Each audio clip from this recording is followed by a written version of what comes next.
మాతృదేవోభవ. ఎవరి లోకులు నీవుగాక ఎవియో ఏ వ్యాఖ్యలో చేయుచుంద్రు. జగన్మాత, ఎవరి లోకులు నీవుగాక ఎవియో ఏ వ్యాఖ్యలో చేయుచుంద్రు. విరోధింపగపును కొందమన ఎందున్ మిత్రులేయుండబోరు. విరోధింపగపును కొందమన ఎందున్ మిత్రులేయుండబోరు. అవి ఏ చూపులో అందు ఏమి గలదో ఈ చర్చ నాకేలని. అవి ఏ చూపులో అందు ఏమి గలదో ఆ చర్చ నాకేలని. భవదారాధన చేసెదన్ జగన్మాత, భవదారాధన చేసెదన్ తొలగనివా దృష్టి దోషములన్.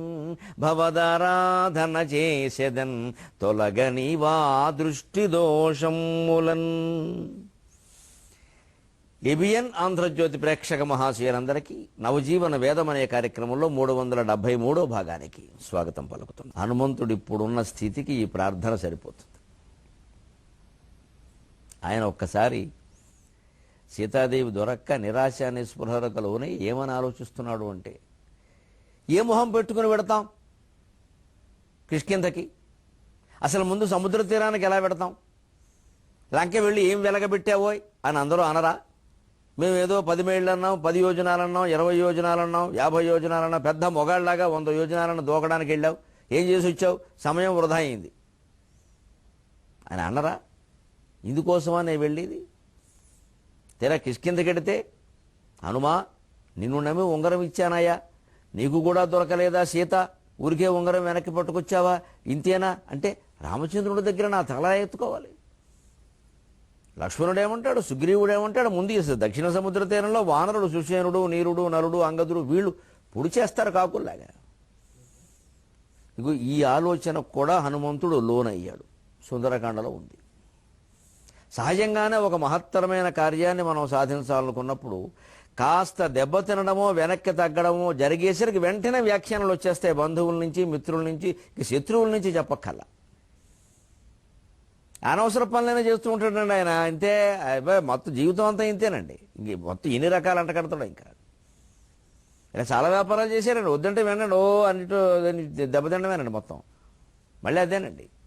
నిజానికి ఆయన దెబ్బతిన్నది ఒకటో రెండో, వీళ్ళు ఇంకో 4 చేరుస్తారు. అప్పుడు ఈ ప్రార్థన చేసుకోవాలి. ఎవరి లోకులు నీవుగాక ఎవియో ఏ వ్యాఖ్యలో చేయుచుంద్రు. అసలు లోకం అంటే నువ్వే కదమ్మా. లోకం బ్రహ్మ పదార్థం కంటే లోకం భిన్నమని ఎక్కడా చెప్పాలి అద్వైతంలో కూడా. బ్రహ్మ పదార్థాన్ని లోకంగా నువ్వు చూస్తున్నావు. లోకం అంటేనే చూపు. ఇంగ్లీష్లో కూడా లుక్ అనే ధాతువు, తెలుగులో లోచనాలు, సంస్కృతంలో. లోకనం అంటే చూడడం, ఆలోకనం. ఇంగ్లీషులో లుక్. సంస్కృతానికి ఇంగ్లీష్కి సంబంధం ఏది? అంటే నువ్వు చూస్తేనే కనపడుతుంది అన్నాడు శంకరాచార్య. దాని పేరే చూపు. చూడబట్టే కనపడుతుంది, చూడకపోతే కనపడదు. మనం కళ్ళు మూసుకుంటే ప్రపంచం ఆగిపోతుందా అనద్దు. నీ వరకు లేనట్టే కదా. అలా మొత్తం అన్ని జీవులు కళ్ళు మూసుకుంటే అయినట్టే. అన్ని జీవులు కళ్ళు మూసుకోవడం మనస్సు లేకపోవడం. మనస్సు లేకపోతే ప్రపంచం లేదండి. అదే సుషుప్తి వ్యవస్థ. అంచేత బ్రహ్మ పదార్థమే మనకు లోకంగా కనపడుతోంది తప్పితే లోకము పరబ్రహ్మ అంటూ 2 వేరుగా లేవు. బ్రహ్మసూత్రాల సహా అద్వైత సిద్ధాంతాలన్నీ చెబుతున్న మాట. ఏకమేవా అద్వితీయం బ్రహ్మ అనేక నానాస్తి కించన. ఒకటే ఉంది, నా ఇక నానా అస్తి కించనకి వేరే ఏం లేదు అక్కడ. దాన్ని మనం ఇలా చూస్తున్నాం అంతే.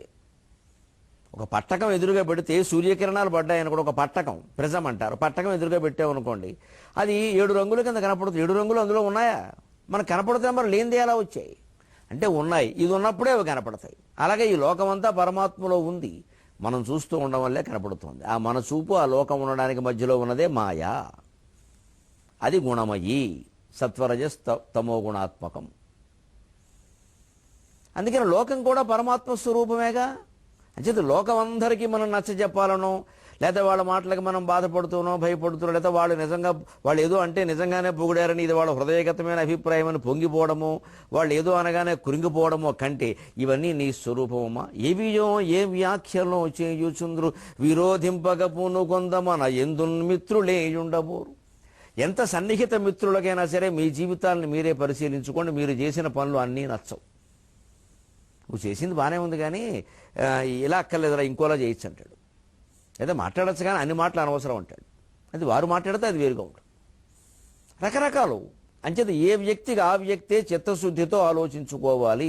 నేను చేసిన పని సరైందా కాదా, నేను మాట్లాడిన మాట సరైందా కాదా, నేను మనస్సులో చేసిన ఆలోచన సరైందా కాదా, ఇది ఏ వ్యక్తికి ఆ వ్యక్తి ఆలోచించుకుని ఆ వ్యక్తి తొందరగా బయటపడతాడు.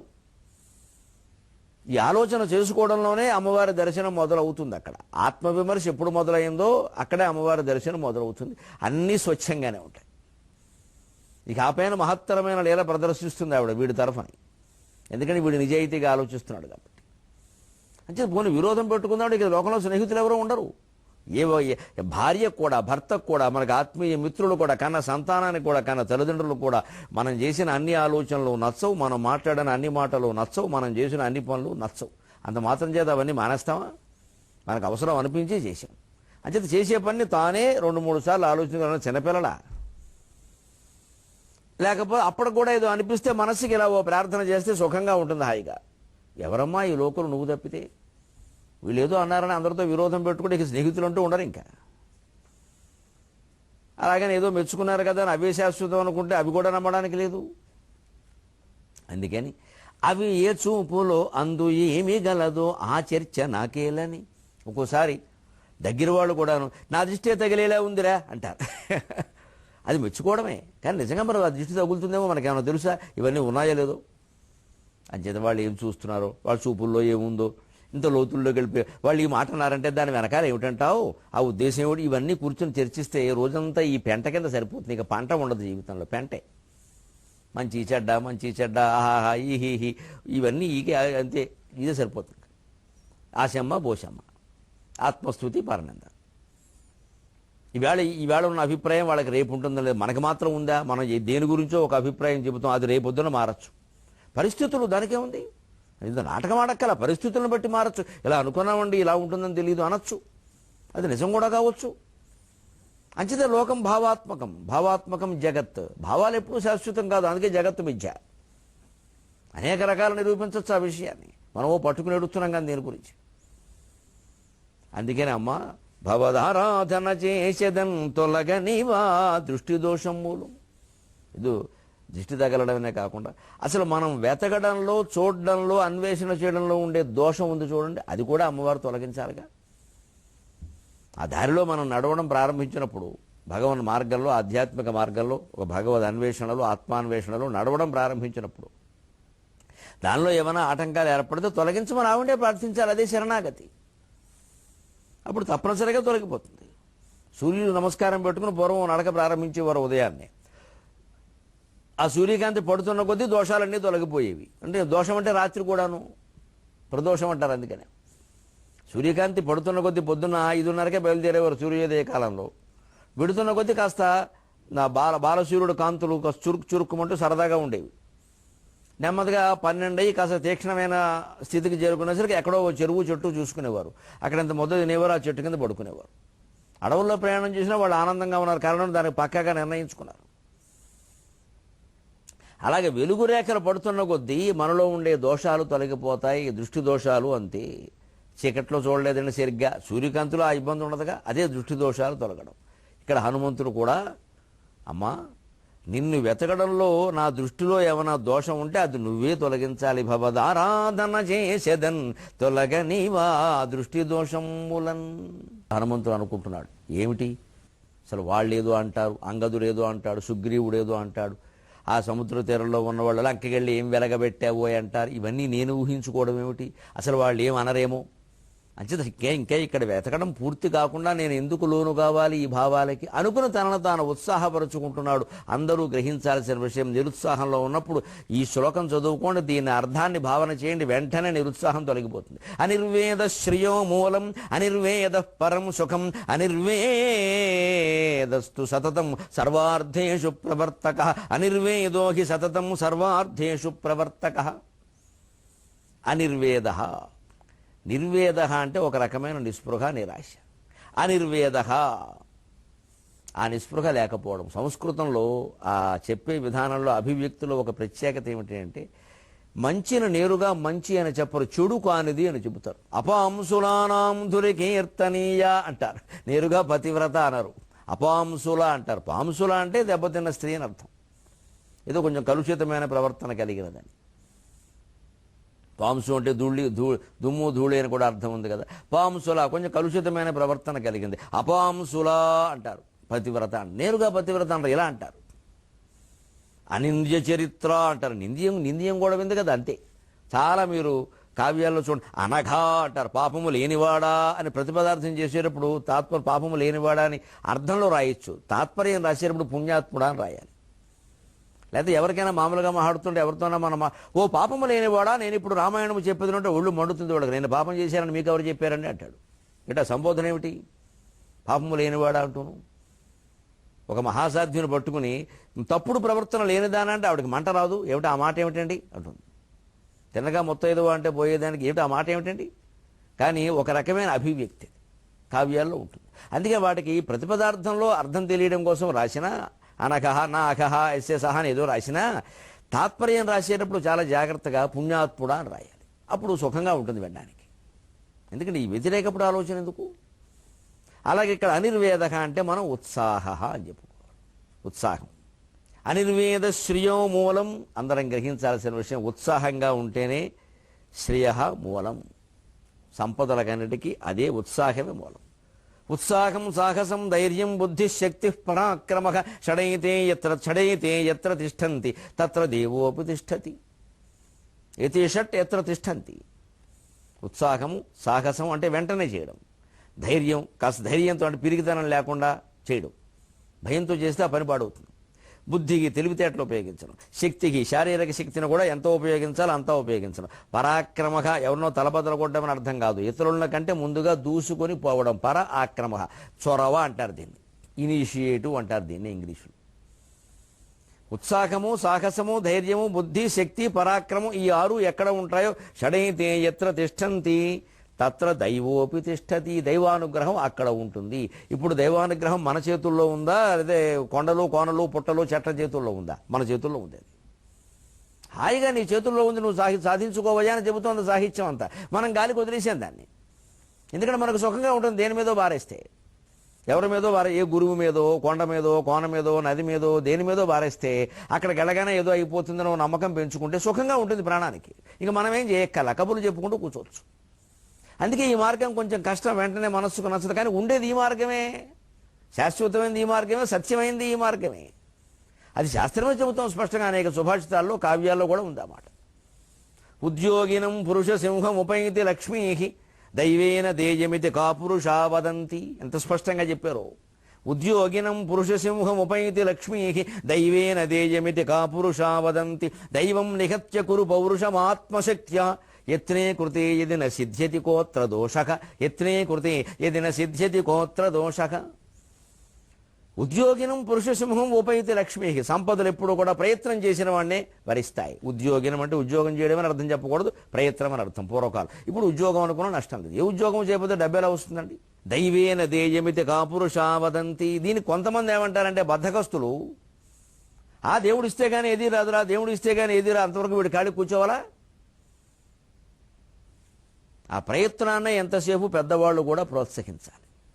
దేవుడు ఇస్తే గానీ ఏది రాదురా అనే మాట ఎప్పుడు రావాలంటే, పాపం వాడు ఇంటర్వ్యూకి వెళ్ళి కూడా దెబ్బతిని వచ్చి ఇంట్లో ఉండేవారు. రే నాన్న, ఒక్కోసారి గ్రహస్థితి కలిసి రాదమ్మా, ఏమనుకోకు, ఇబ్బంది పడకమ్మా, ఇంకోసారి ప్రయత్నం చేసుకుందాం, భగవంతుడు యోగం ఉండాలి కదమ్మా, కాస్త దేవుడికి స్థిరంగా దండం పెట్టుకోమా, మనసులో ప్రార్థన చేసుకునే ఇష్టదైవాన్ని అంటే వాడికి ఉత్సాహం వస్తుంది. అంతేగాని శుభ్రంగా ప్రయత్నం చేస్తున్నాడు, మన ప్రయత్నం అనుకుంటాం కానీ రాసి ఉండాలి ఏదైనా, అన్నీ రాసి ఉండవండి. అలాగా ప్రతిదానికి రాత అనే దాన్ని ముడిపెట్టకూడదండి.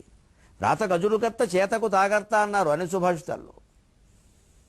రాత ఏదో ఎలా ఉందో మనకి తెలియదు, మన చేత మనం చేసుకుంటే రాత మాత్రం ఎలా తెలుస్తుంది? పరీక్ష రాయకుండా ఫలితాలు వచ్చే యోగాన్ని బట్టి ఏం రాస్తే నువ్వు రాయకపోతే 0 వస్తుంది.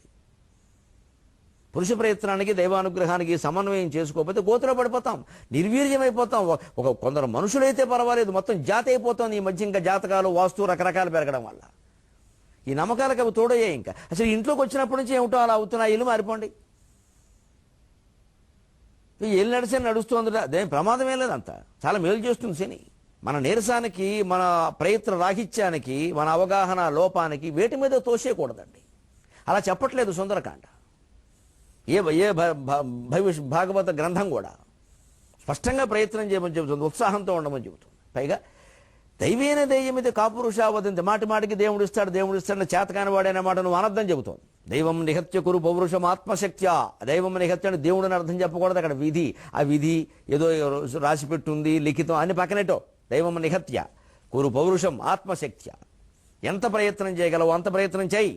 అప్పుడు యత్నే కృతే ఏదైనా సిద్ధ్యతి కోత్ర దోషగా, అంత పూర్ణ ప్రయత్నం చేశాక కూడా ఫలించలేకపోతే ఊళ్ళో వాళ్ళు మన ఎందుకంటారని, ఆ పిల్లాడు చాలా కష్టపడ్డాడండి పాపం, ఏదో కలిసి రాలేదు పరిస్థితులు అంటారు. అప్పుడు మన దోషం ఉండదుగా. కష్టపడకపోతే కూర్చుంటే వస్తుంది ఏమిటి ఏదన్నా అంటారు వెంటనే. ఇదే నేర్చుకోవాలి. అందుకే అనిర్వేద శ్రేయో మూలం, అన్ని రకాల ఐశ్వర్యాలకి మూలం ఉత్సాహమే. అనిర్వేద పరం సుఖం, ఉత్సాహంగా ఉంటేనే పరమోత్తమమైన సుఖాన్ని మనం పొందగలుగుతాం. ఆ ఉత్సాహమే ఆనంద స్వరూపం అవుతుంది. ఆనందో బ్రహ్మేతి విజానాత్, ఆనందాదేవ కల్విమాని భూతాని జాయంతి. ఆనందో బ్రహ్మేతి అన్న ఆనందం బ్రహ్మస్వరూపం అర్థం కావాలి. ఉత్సాహం దానికి మొదటి మెట్టు, పైది ఆనందం. అనిర్వేదో హి సతతం సర్వార్థేషు ప్రవర్తక, అనిర్వేదమే సతతం ఎల్లప్పుడూ, సర్వార్థేషు అన్ని విషయాల యందు, ప్రవర్తక ప్రవర్తింపదగినది, ప్రవర్తిల్లజేయదగినది. అంటే అన్ని విషయాల్లోనూ మీరు ఉత్సాహంగానే ఆలోచించండి. సుందరకాండ చదివితే పనులు అవుతాయన్నది ఇందుకు. ఈ ఉత్సాహాన్ని మనం కలిగి ఉంటామని. ఈ శ్లోకం 1 10 చదివేసి 6 సార్లు రాసేసి ఆంజనేయ స్వామి గుళ్ళో తమలపాకు మీద రాసేసి అక్కడ పెడితే మనకు ఉత్సాహం వస్తుందని అర్థం చేసుకోకూడదు. అది కూడా ఓ ప్రక్రియ, పని అయిపోయింది, ఇంక వదిలేసింది దాన్ని. ఆ శ్లోకాన్ని అర్థం చేసుకుని అవగాహన చేసుకోవాలి, అప్పుడు ఖచ్చితంగా బాగుంటుంది. ఇప్పుడు సరిగ్గా దీనికి అనుకూలమైనటువంటి తెలుగు పద్యం. ఈ సందర్భంలో అతను ఉత్సాహాన్ని ఎలా తెచ్చుకున్నాడో, ఎంత గర్వంగా మాట్లాడుతున్నాడు. ఎందుకంటే నిరుత్సాహం నుంచి ఉత్సాహానికి రావాలంటే కాస్త అహం విజృంభించాలండి కొంచెం, లేకపోతే కష్టం అది. అందుకే పక్కన ఉన్న వాళ్ళు కూడా అతని స్వాభిమానాన్ని కాస్త రెచ్చగొట్టే విధంగా మాట్లాడారు. ఏమిట్రా నువ్వు తలుచుకుంటే ఎన్ని చేసేవరా ఇదివరకు, ఇప్పుడు ఎందుకు చేయలేవరా, ఇలా మాట్లాడాలి. ఆ స్వాభిమానంలో కొంచెం అహంకారం కనపడినా పర్వాలేదు, ఎందుకంటే నీరసం నుంచి బయటపడాలి ముందు. దాన్ని మనకి మొల్ల చెబుతోంది చూడండి, కవయిత్రి మొల్ల. హనుమంతుడు అనుకున్నట్ల, నేను చేయలేదే ఉంది, ఎందుకు ఊరుకోవలేలాగా. అనిర్వేద శ్రేయో మూలం, వాళ్ళు ఎవరో ఏదో అంటారు, అసలు వెళ్ళడం ఏమిటి, వాళ్ళకి నేను కనపడితే కదా. ఇంకా నా వెతకడం పూర్తవలేదు, ఇక్కడ ఇంకా వెతుకుతాను, అణువు వెతుకుతాను, రావణాసురుని శరీరం అంతా వెతుకుతాను, అవసరమైతే కండలు చీల్చి వెతుకుతా, కనీసం వాడిని చంపిన పుణ్యమైనా దక్కుతుంది. ఇదండి రావలసిన పౌరుషం. తృంతు విధాత జందముల తుర్జుటి శైలము వ్రత్తు విష్ణురావింతు గ్రహంబులన్, విష్ణురావింతు గ్రహంబులన్ తిరుగవేయుదు, విష్ణురావింతు గ్రహంబులన్ తిరుగవేయుదు, పూర్ణ పయోధులేడు గారింతు ఉడు వ్రజంబుల పొరిన్ గణియింతును, భూతలంబు గ్రక్కింతు అహీంద్రుని లోకము దిక్కడంతు, భూతలంబు గ్రక్కింతు అహీంద్రులోకమును కీడ్వడజేయుదు సాహసంబునన్, అహీంద్రులోకమును కీడ్వడజేయుదు సాహసంబునన్. తృంతు విధాత జందముల దుర్జడు శైలము వ్రత్తు విష్ణురావింతు గ్రహంబులం తిరుగవేయుదు, పూర్ణ పయోధులేడు గారింతు, పూర్ణ పయోధులేడు గారింతు, ఉడు వ్రజంబుల పొరిన్ గణియింతును, భూతలంబు గ్రక్కింతు అహీంద్రులోకమును కీడ్వడజేయుదు సాహసంబునన్. తృంతు విధాత జందముల, అదండి పౌరుషం, అలా రావాలి. బ్రహ్మదేవుడి యజ్ఞోపేతం తెంచవతల బారేస్తా, ఈ మాట రావచ్చా అండి హనుమంతుడు నోటమాట?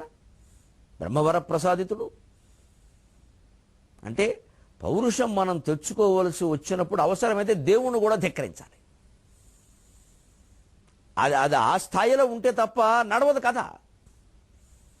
తిరుపతి వెంకటకవులను ఎవరో ఆక్షేపించారు, మీరు బ్రాహ్మణ కదండి మీకు మేసం ఎందుకని. వాళ్ళకి మండింది, ఏడు మమ్మల్ని ఆక్షేపిస్తారు మీరు.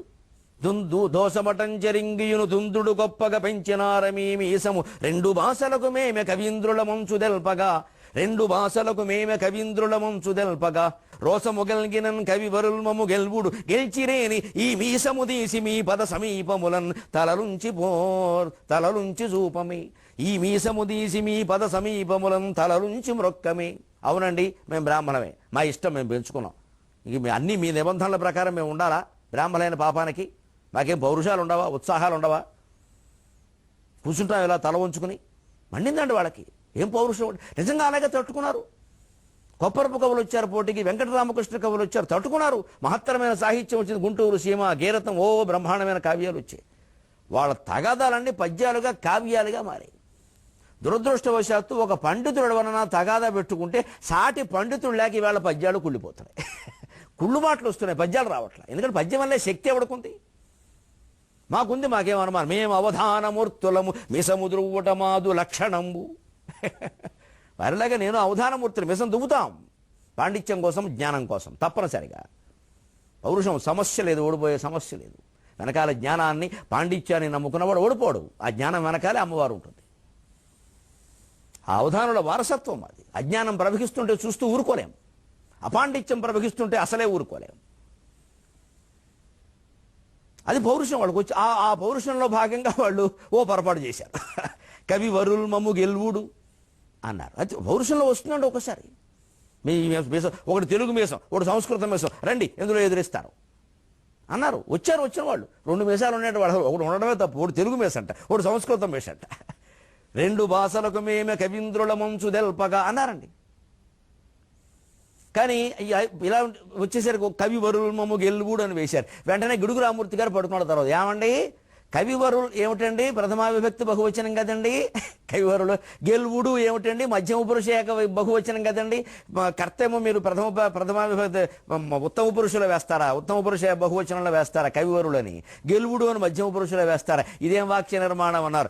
ఏదో అన్నానులే పద్యం కోసం అన్నారు. అయిపోయింది. అంత నవ్వుగా తీసుకున్నారు.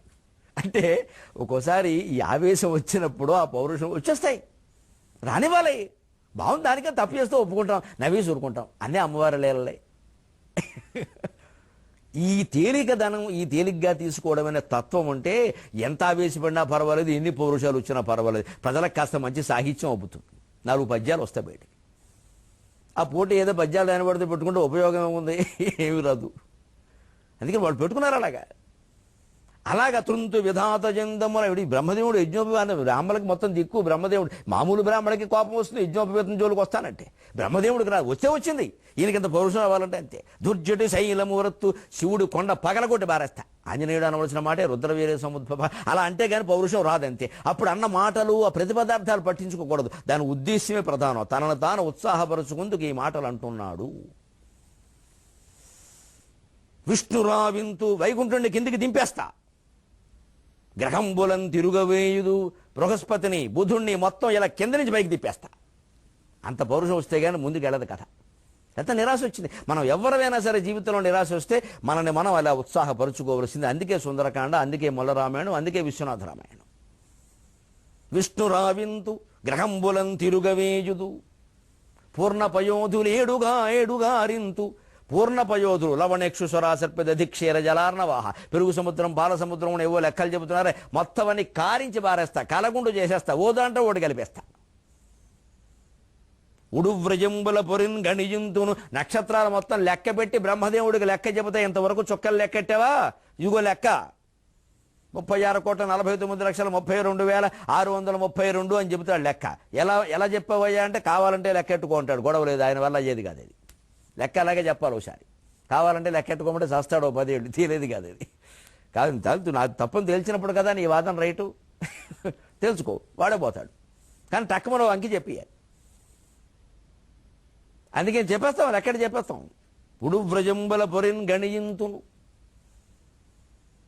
భూతలంబు గ్రక్కింతు. భూమి మొత్తాన్ని ఏదో ఆదిశేషుని పట్టుకుని విషం కక్కించినట్టు భూమి మొత్తాన్ని పట్టుకుని సారం కక్కించి పారేస్తా. అహీంద్రలోకమును కిట్పడజేయుదు. నాగలోకానికి వెళ్ళి నాగలోకంలో ఉండే ప్రధానమైన సర్పాలన్నింటినీ మొత్తం ఇలా పట్టుకుని పిండితే కూరలు ఊడి విషం కక్కాలి దెబ్బకి. ఈయనెవడు రాని. నేదో ఉదంకుడు కథలోలాగా ప్రార్థనలు చేయను. బహువన పాద బబ్ధికుల పర్వత పూర్ణ సరస్వతీ సహిత మహామహీభర మజస్ర సహస్ర ఫణాలిదాల్చి దుస్సఖతర మూర్తికి జలధిశాయికి పాయక శయ్యైన అయ్యహిపతి దుష్కృతంత కూడా అనంతుడు మాకు ప్రసన్నుడయ్యడు అని ఉదంకుడు కథలో ఉదంకుడు ప్రార్థన చేస్తాడు. ఇక్కడ హనుమంతుడు నేను కక్కిస్తా అంటున్నాడు మల్ల భాషలో. అహీంద్రలోకమును కీడ్పడజేయుదు సాహసంబునన్. సాహసం అంటే సహస అనే మాట నుంచి వచ్చింది. అందుకే ధైర్య సాహసాలని వాడుతూ ఉంటాం. ధైర్యం వేరు, సాహసం వేరు. భయం లేకుండా చేయడం ధైర్యం, వెంటనే చేయడం సాహసం. సహస అంటే వెంటనే. అలాగే ఇక్కడ మరొక ప్రయోగం మనం తెలుసుకోవాలి. తృంతు విధాత జందముల, బ్రహ్మదేవుడి జందెం తెంపి పారేస్తా అన్నాడు. సరే, ఆ తీవ్రతలో అన్నాడు, అది పక్కనట్టండి. ఔచిత్యం అనౌచిత్యం సమస్య కాదు, పౌరుషం. కానీ ఆ జందెం అనేది బ్రాహ్మణునికి ఒక ప్రత్యేకగా భావిస్తారు కదా. లోకంలో ఒక సామెత ఉంది. ఎవరైనా పెద్దల్ని పరిచయం చేసేటప్పుడు వేదిక మీద బాగా ఇదివరకే బాగా తెలుసున్న మనిషి అయితే ప్రత్యేకించి పరిచయం చేసే ముందు చేస్తూ కూడా ఓ పావు గంట మళ్ళీ అవన్నీ చదువుతారు. చేస్తూ కూడా ఓ మాట అంటారు, జగమెరిగిన బ్రాహ్మణునకు జందెమేలా అని అంటారు. అంటే దాని అర్థం మామూలుగా మనకేం చెబుతారు అంటే, అందరికీ ఆయన బ్రాహ్మణుడు, అందరికీ ఆయన పరిచయం కదా, నేను పరిచయం చేయడం ఎందుకు. కానీ అసలు సామెతకు అర్థం ఏమిటంటే, జగత్తంతరికీ ఈయన బ్రాహ్మణ అనే విషయం తెలుసు కదా, ఇంటి పేరు గోత్రాలు అన్నీ తెలుసు, 3 ఋషులు 5 ఋషులను, ఇంక మళ్ళీ బ్రాహ్మణం చెప్పడం, ఇంక మళ్ళీ యజ్ఞోపవేతం చూపించాలి ఏమిటి? ఎక్కడైనా మీరు బ్రాహ్మణ కాదా అంటే చూపించాల్సి రావచ్చు. చూపించినంత మాత్రాన బ్రాహ్మణానికి లేదు, క్షత్రియులకి వైశ్యులు కూడా యజ్ఞోపవేతాధికారం ఉంది. అది జగం అందరికీ తెలుసును కాబట్టి ఆయన యజ్ఞోపవేతం చూపించాల్సిన పని ఏమీ లేదని వేసుకోవద్దని అర్థం కాదు. కానీ దీనికి తాత్వికమైన అర్థం ఉందండి. జగమెరిగిన బ్రాహ్మణునకు జందెమేళ అంటే గమనించిన మీరు, జగద్గురువులైన వారు ఉంటారే, సన్యాసం పుచ్చుకున్నటువంటి మహానుభావులు, పరమహంస పరివ్రాజకాచార్యులు, వారికి యజ్ఞోపవేతం ఉండదు. అంచేత జగత్తత్వమంతా తెలిసిపోయినటువంటి యోగికి వేరే యజ్ఞోపవేతం పని లేదు. అంటే యజ్ఞోపవేతం కర్మకాండకి ప్రతీక.